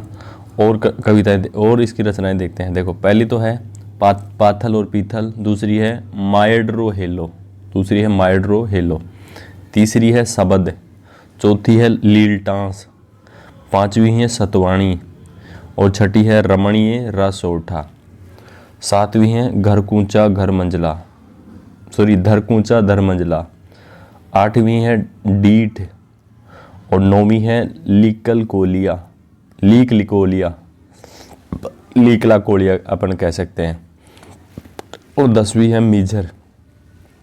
तो देखो प्रमुख रचनाएं पीथल पाथल, पाथल पीथल, मायड्रो हेलो, शबद, लीलटांस, सतवाणी, रमणीय रसोठा, धर कूंचा धर मंजला, डीठ डीठ, लीकल कोलिया लीकला कोलिया और मीझर। ये कन्हैयालाल सेठिया की प्रमुख रचनाएं हैं। नेक्स्ट कवि हैं विजयदान देथा। नेक्स्ट कवि कौन है? विजयदान देथा। देखो इनका जो जन्म है कहाँ पे होता है? बोरुंदा जोधपुर में इनका जन्म होता है विजयदान देथा का। इनको राजस्थान का शेक्सपियर भी कहा जाता है। विजयदान देथा को क्या कहा जाता है? राजस्थान का शेक्सपियर कहा जाता है। अब देखो इनकी प्रमुख रचनाएं कौन कौन सी हैं विजयदान देथा की। तो देखो विजयदान देथा की प्रमुख रचनाएं, एक है बातारी फुलवारी, ये कहानियों का बगीचा। इनमें मूलतः 10 खंड थे और वर्तमान में इसमें कुल 14 खंड हैं। बातारी जो फुलवारी है या कहानियों का बगीचा भी इसको कहते हैं, इसमें मूलतः कितने 10 खंड थे और वर्तमान में ये कुल 14 खंड हैं। विजयदान जो देथा है इसकी अन्य रचनाएं कौन सी हैं? अलेखू हिटलर, तीड़ो राव, तीसरी है रूख और चौथी है कब्बू रानी। बाल कहानियों का इसमें संग्रह है। तो देखो विजयदान देथा जन्म होता है बोरुंदा जोधपुर में। इनको राजस्थान का शेक्सपियर भी कहा जाता है। प्रमुख रचनाएं हैं बातारी फुलवारी, जिसे कहानियों का बगीचा भी कहते हैं। इसमें मूलतः कितने 10 खंड थे, लेकिन वर्तमान में कितने खंड हैं? 14 खंड हैं। तो देखो विजयदान देथा की जो ना अन्य रचनाएं कौन कौन सी हैं? अलेखू हिटलर, तीड़ो राव, रूख और कब्बू रानी। कब्बू रानी क्या है? बाल कहानियों का क्या है? एक संग्रह है। इसमें देखो और क्या है, इसमें क्या आता है? 2007 में इनको पद्मश्री और 12 में राजस्थान रत्न का, देखो 2007 में तो इनको पद्मश्री और 2012 में राजस्थान रत्न का पुरस्कार इनको दिया गया। विजयदान देथा की रचनाओं को प्रकाश में लाने का जो श्रेय है वो किसको जाता है? रूपायन संस्थान को दिया जाता है। विजयदान जो देथा है ना, इसकी रचनाओं को प्रकाश में किसने लाया? रूपायन संस्थान ने।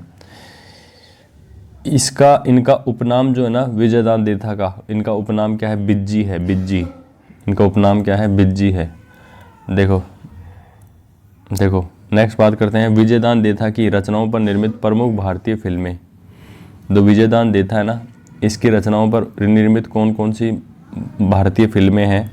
एक तो है दुविधा, एक है पहेली, एक है चरणदास चोर और एक है कैंचुली। ये विजयदान देथा है ना, उनकी रचनाओं पर आधारित फिल्में हैं। दुविधा, पहेली, चरणदास चोर और कैंचुली। दुविधा, पहेली, चरणदास चोर और कैंचुली। देखो 1960 में विजयदान देथा तथा कोमल कोठारी ने बोरुंदा में रूपायन संस्था की स्थापना की थी। देखो बहुत अच्छी बात है। 1960 में विजयदान देथा और कोमल कोठारी ने बोरुंदा में किसकी स्थापना की थी? रूपायन संस्था की स्थापना की थी। नेक्स्ट बात करते हैं कृपाराम खिड़िया। नेक्स्ट कवि कौन से आ गए? कृपाराम खिड़िया। देखो ये सीकर के जो शासक है ना, लक्ष्मण सिंह के दरबारी कवि थे कृपाराम खिड़िया। इन्होंने अपने सेवक राजिया के नाम से रचनाएं लिखी है। मतलब जो इनका जो सेवक है ना,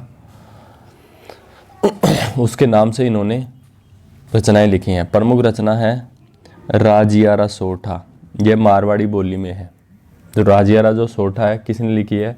कृपाराम खिड़िया ने लिखी है। कृपाराम खिड़िया कौन थे?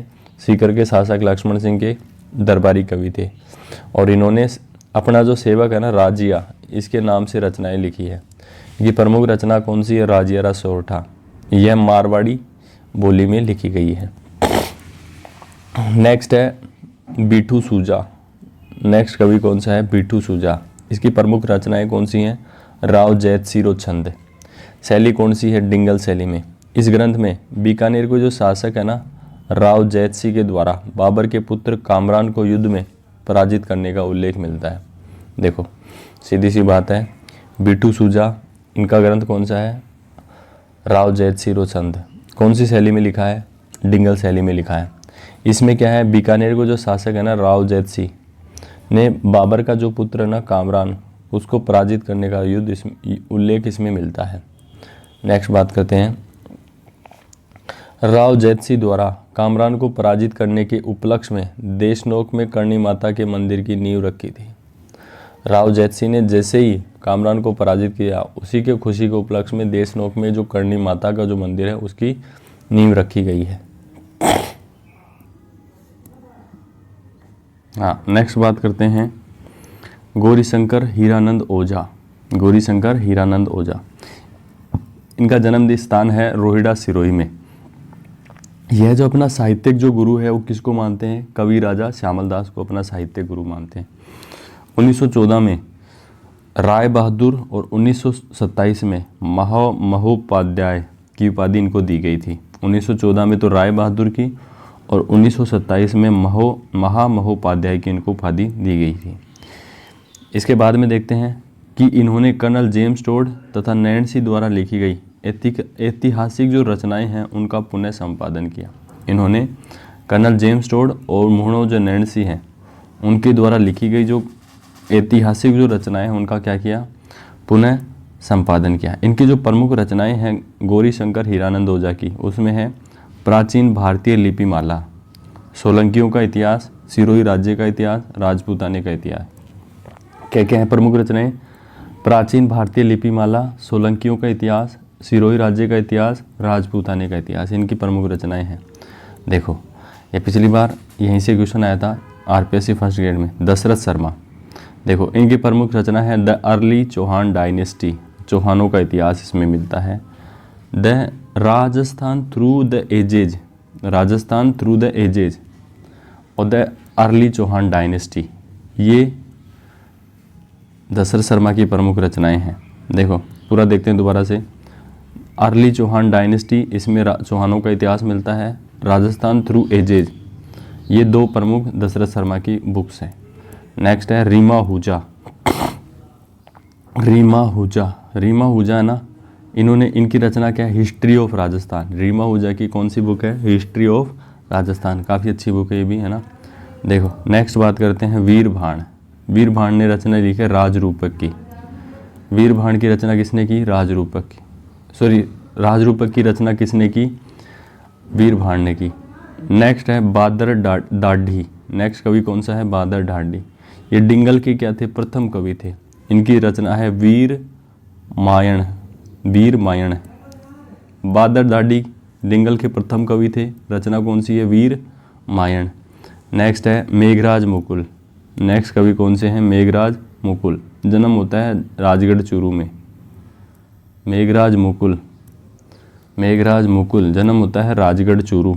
देखो इनकी प्रमुख रचनाएं क्या कौन कौन सी हैं? प्रमुख रचनाएं हैं सेनानी। यह रचना हाड़ी रानी सहल कंवर की वीरता पर लिखी है। ये जो मेघराज जो मुकुल है इसकी प्रमुख रचना कौन सी है? सेनानी। और ये किस पे लिखी गई है? हाड़ी रानी जो सहल कंवर है इसकी वीरता पे लिखी गई है। अब देखो हाड़ी रानी सहल कंवर की वीरता के लिए प्रचलित कहावत है कि चूंडावत मांगी सेनानी सिर काट दे दियो छत्राणी।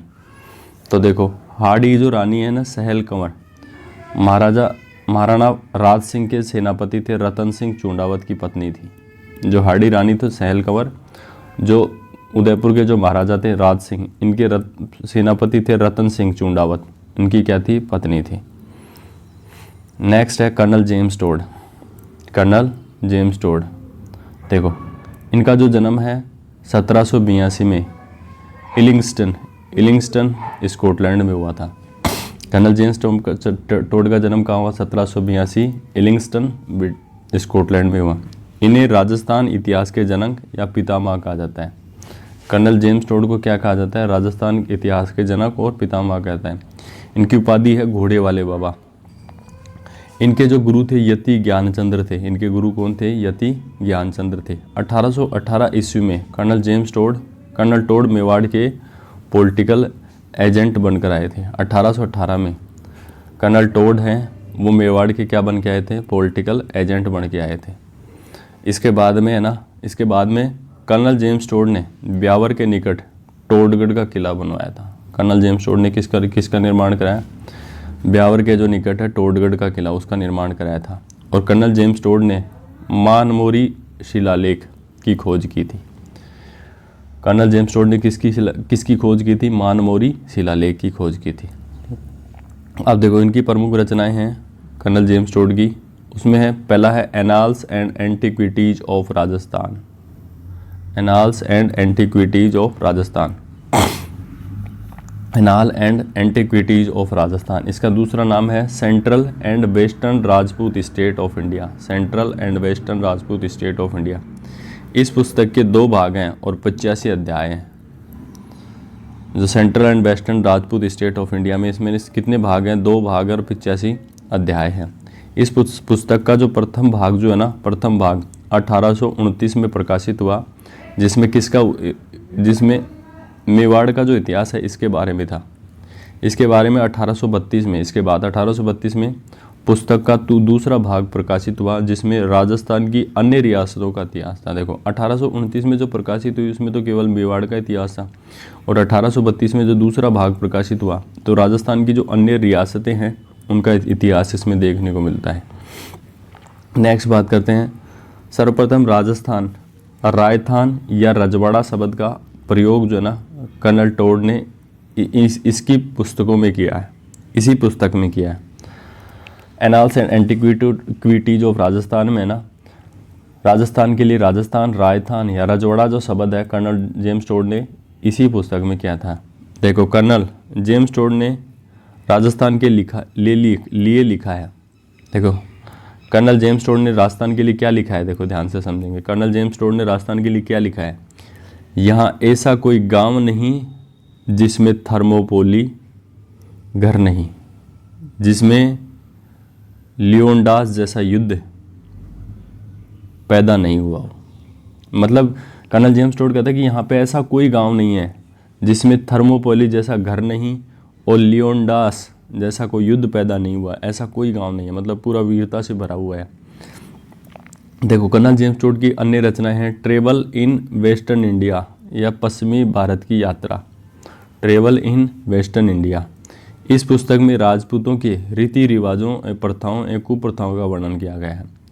तो ट्रेवल इन वेस्टर्न इंडिया, पश्चिमी भारत की यात्रा में कर्नल जेम्स टोड ने इस पुस्तक में राजपूतों के रीति रिवाज और प्रथाओं और कुप्रथाओं का क्या किया है, वर्णन किया है। नेक्स्ट चलते हैं, यादवेंद्र शर्मा या चंदन। यादवेंद्र शर्मा या चंदर, हाँ देखो ये बहुत ही शानदार रचना है। हूँ गोरी किरण पावरी, इनकी प्रमुख रचना कौन सी है, हूँ गोरी किरण पावरी। दूसरा है जमारो, ये एक उपन्यास है, जमारो एक उपन्यास है। 1989 में साहित्य अकादमी पुरस्कार इनको इसी जमारो उपन्यास के लिए मिला था। नेक्स्ट है खंबा अन्नदाता, वो है 1000 घोड़ों पर, मिट्टी का कलंक, ताशरो घर। तो देखो यादवेंद्र जो चंदन है ना, इसकी बात करें, प्रमुख रचना है हूँ गोरी किरण पावरी। दूसरा है जमारो उपन्यास जो 1989 में इनको साहित्य अकादमी पुरस्कार मिला। नेक्स्ट है खंभा अन्नदाता, 1000 घोड़ों पर, मिट्टी का कलंक, ताशरो घर, ये इनकी प्रमुख रचनाएं हैं। नेक्स्ट कवि हैं चंद्र सिंह बिरकाली। नेक्स्ट कवि कौन से हैं, चंद्र सिंह बिरकाली। इनकी रचना कौन सी है, बादली, चंद्र सिंह बिरकाली की बादली, बिरकाली की बादली। हाँ, कवि ने इसे मरुस्थल का वरदान कहा है, और बादली को ना, और आधुनिक राजस्थानी साहित्य की प्रथम कृति है ये। देखो चंद्र सिंह बिरकाली रचना है बादली। बादली को कवि ने मरुस्थल का क्या कहा है, वरदान कहा है, और ये आधुनिक राजस्थानी साहित्य की प्रथम कृति है। आधुनिक जो राजस्थानी जो साहित्य ने इसकी प्रथम कृति कौन सी है, बादली है। लू, कवि ने इसे मरुस्थल का अभिशाप कहा है। देखो बादली को तो मरुस्थल का वरदान कहा है, और लू को है ना, इसे मरुस्थल का अभिशाप कहा है चंद्र सिंह बिरकाली ने। नेक्स्ट रचना है नेक्स्ट रचना कौन सा है, अन्न रामा सुदामा रचनाएं हैं। नेक्स्ट कवि कौन सा है, अन्न रामा सुदामा। अब इनकी रचनाएं कौन सी हैं, मेवेरा रूख, महकती काय मुलकती धरती, मेवेरा रूख। तो ये अन्न रामा सुदामा की कविताएं हैं। नेक्स्ट कवि है नारायण सिंह भाटी। नेक्स्ट कवि कौन सा है, नारायण सिंह भाटी। अब इनकी प्रमुख रचनाएं कौन सी हैं, सांझ, ओलियूं, वीर दुर्गादास राठौड़, और बरसारा डिग्योड़ा डूंगर लांगिया। देखो नेक्स्ट रचना है बरसारा डिग्योड़ा डूंगर लांगिया, और जो लास्ट है परमीर। हाँ, तो देखो नारायण सिंह भाटी की प्रमुख रचनाएं कौन सी है, सांझ, ओलियूं, वीर दुर्गादास, बरसारा डिग्योड़ा डूंगर लांगेड़ा और परमीर, ये इनकी प्रमुख रचनाएं हैं। नेक्स्ट कवि हैं चंद्रधर शर्मा गुलेरी। देखो चंद्रधर शर्मा, और ये इसका उपनाम हो गया गुलेरी। इसकी प्रमुख रचना है उसने कहा था, ये एक हिंदी कहानी है। चंद्रधर शर्मा गुलेरी, इसकी प्रमुख रचना क्या है, उसने कहा था, हिंदी कहानी। नेक्स्ट है भरत व्यास। नेक्स्ट रचना कौन सी है, भरत व्यास। देखो इनकी रचनाएं कौन सी, रामू चन्ना और रंगीलो मारवाड़। भरत व्यास की प्रमुख रचनाएं कौन सी है, रामू चन्ना और रंगीलो मारवाड़। नेक्स्ट है हमीदुल्ला। नेक्स्ट है स्वर्गवासी हमीदुल्ला। इनकी प्रमुख रचना है ख्याल भारमली और दरिंदे। ख्याल भारमली और दरिंदे किसकी रचना है, स्वर्गवासी हमीदुल्ला की, है ना। नेक्स्ट है शिवचंद्र भरतिया। देखो बहुत शानदार है शिवचंद्र भरतिया। देखो शिवचंद्र भरतिया की रचनाएं कौन कौन सी है, एक है कनक सुंदर, राजस्थानी साहित्य का प्रथम उपन्यास है। कनक सुंदर क्या है, शिवचंद्र भरतिया ने लिखा है, राजस्थानी साहित्य का प्रथम उपन्यास है। केसर विलास, राजस्थानी साहित्य का प्रथम नाटक केसर विलास, किसने लिखा, शिवचंद्र भरतिया ने लिखा। विश्रांत प्रवास, राजस्थानी साहित्य की प्रथम कहानी है, किसने लिखी, शिवचंद्र भरतिया ने। फटका जंजाल उपन्यास है ये, और बुढ़ापेरी सगाई, ये अंतिम रचना है इनके ना। तो देखो कनक सुंदर, शिवचंद्र भरतिया के बारे में दोबारा से डिटेल से देखते हैं। शिवचंद भरतिया, शिवचंद भरतिया। प्रमुख रचना है, रचनाएं कौन सी है? कनक सुंदर। कनक सुंदर की क्या विशेषता है? राजस्थानी साहित्य का प्रथम उपन्यास है, शिवचंद भरतिया ने लिखा। नेक्स्ट है केसर विलास। केसर विलास क्या है? राजस्थानी साहित्य का प्रथम नाटक है।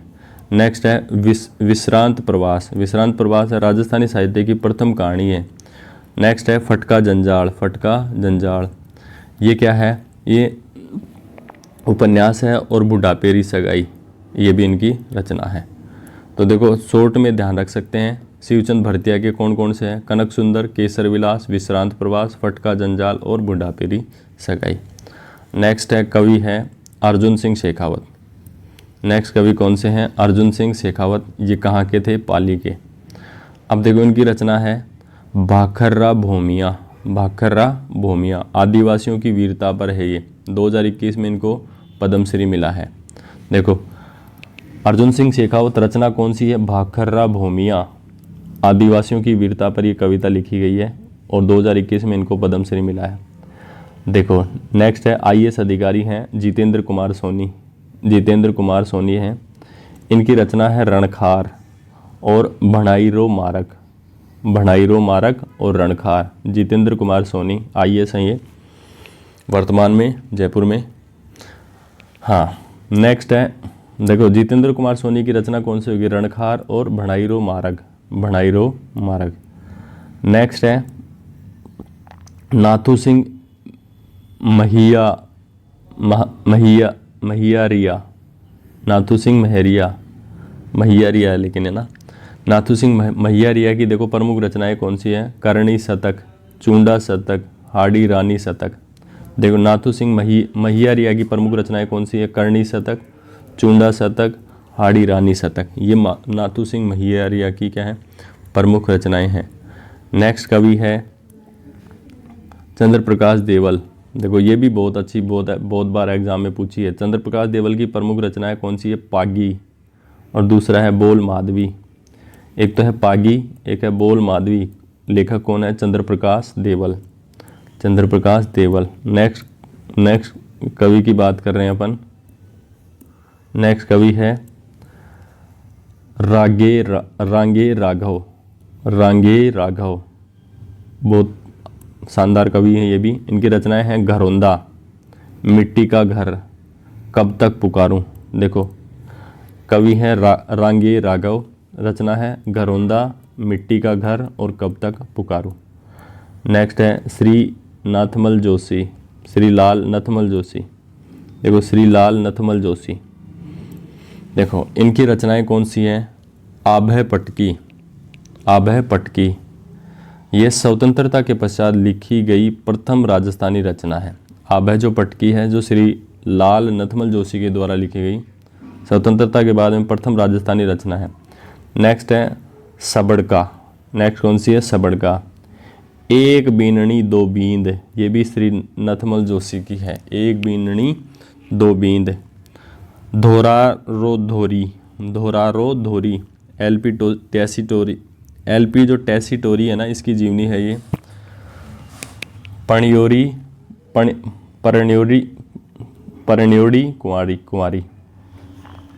तो देखो श्री लाल नथमल जोशी, रचना है अभय पटकी। स्वतंत्रता के पश्चात लिखी गई प्रथम राजस्थानी रचना है।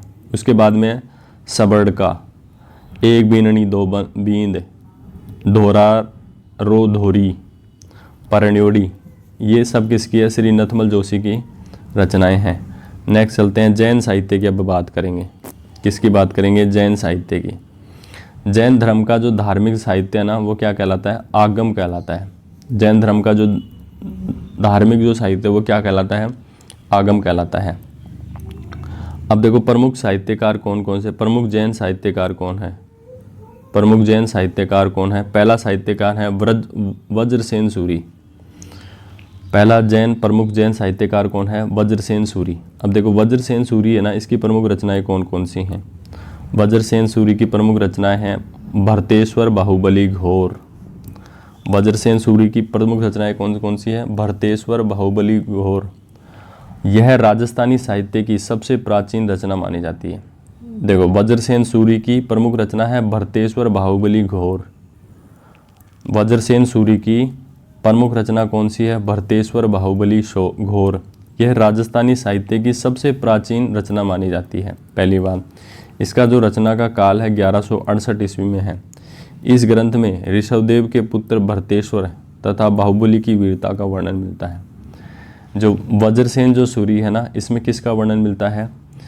देखो इसकी ये प्रमुख रचना है कि वज्रसेन सूरी की प्रमुख रचना कौन सी है? भरतेश्वर बाहुबली घोर। यह राजस्थान साहित्य की सबसे प्राचीन रचना मानी जाती है, पहली बात। दूसरी बात क्या है? इसका जो रचना काल है 1168 है। इसमें क्या है? ऋषभदेव का जो पुत्र है ना भरतेश्वर तथा बाहुबली की वीरता का इसमें वर्णन मिलता है ना। चलते हैं अब शलिभद्र सूरी। नेक्स्ट कवि कौन सा है?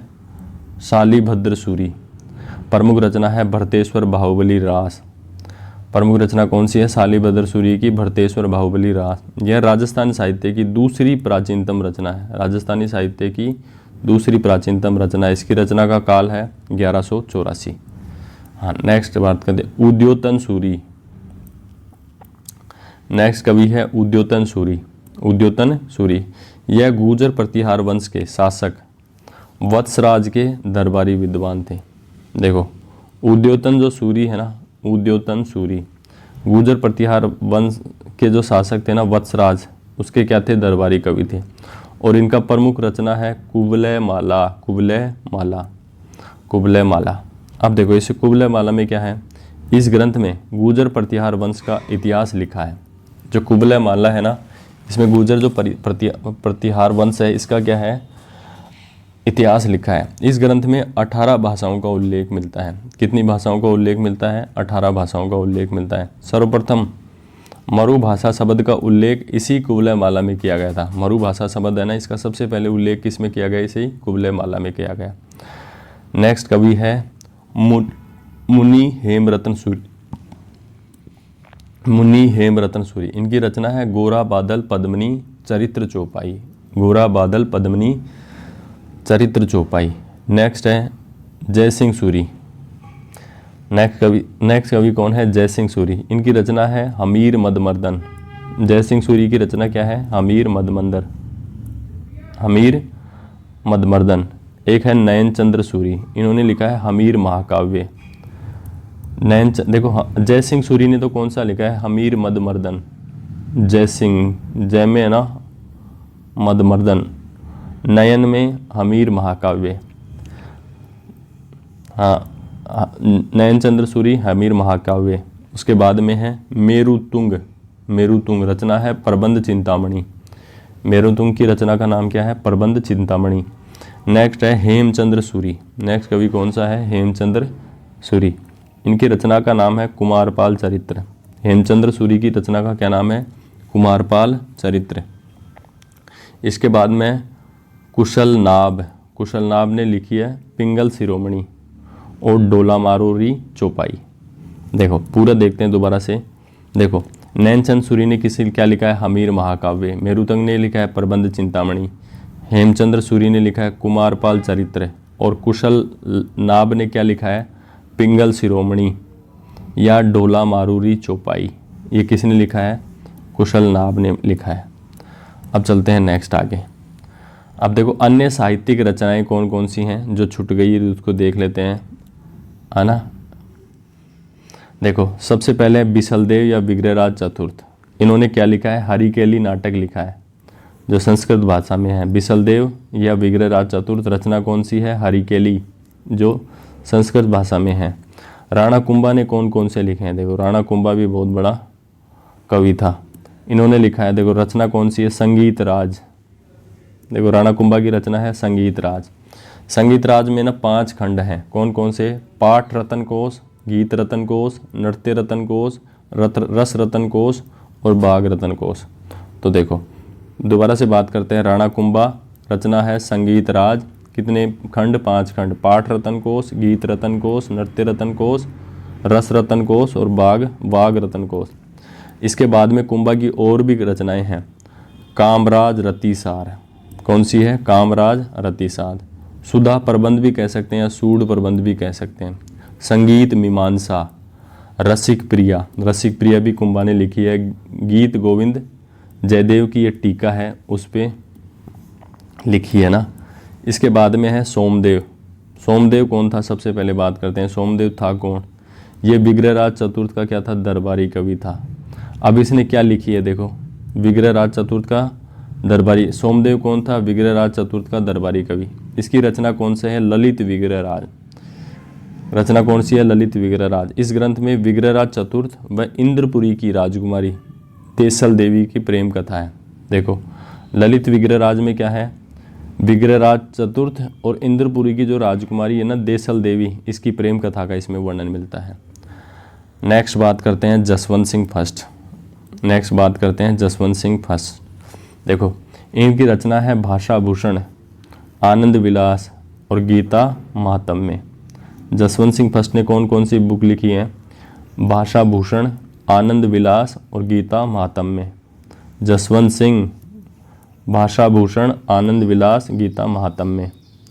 नेक्स्ट बात करते हैं माला साधु। माला साधु इनकी रचना है महाराणा प्रतापरा झूलन।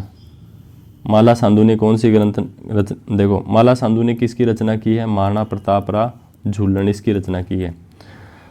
नेक्स्ट है भाउंड व्यास। भाउंड व्यास ने कौन सी किसकी रचना की, हमीरायण की रचना की है। भाउंड व्यास हमीरायण, भाउंड व्यास हमीरायण। नेक्स्ट कवि हैं कवि अमृत कलश। कवि अमृत कलश इसने लिखी है हमीर बांधन। कवि अमृत कलश ने किसकी रचना की है, हमीर बांधन। नेक्स्ट बात करते हैं राजरूप। नेक्स्ट है राजरूप। राजरूप इसकी रचना है हमीर रा छाड़ा। हमीर रा छड़ा। राजरूप ने किसकी रचना की है, हमीर रा छड़ा। अंतिम है जयानक भट्ट। जयानक भट्ट इनकी रचना है पृथ्वीराज विजय। तो जयानक भट्ट ने किसकी रचना की, पृथ्वीराज विजय की।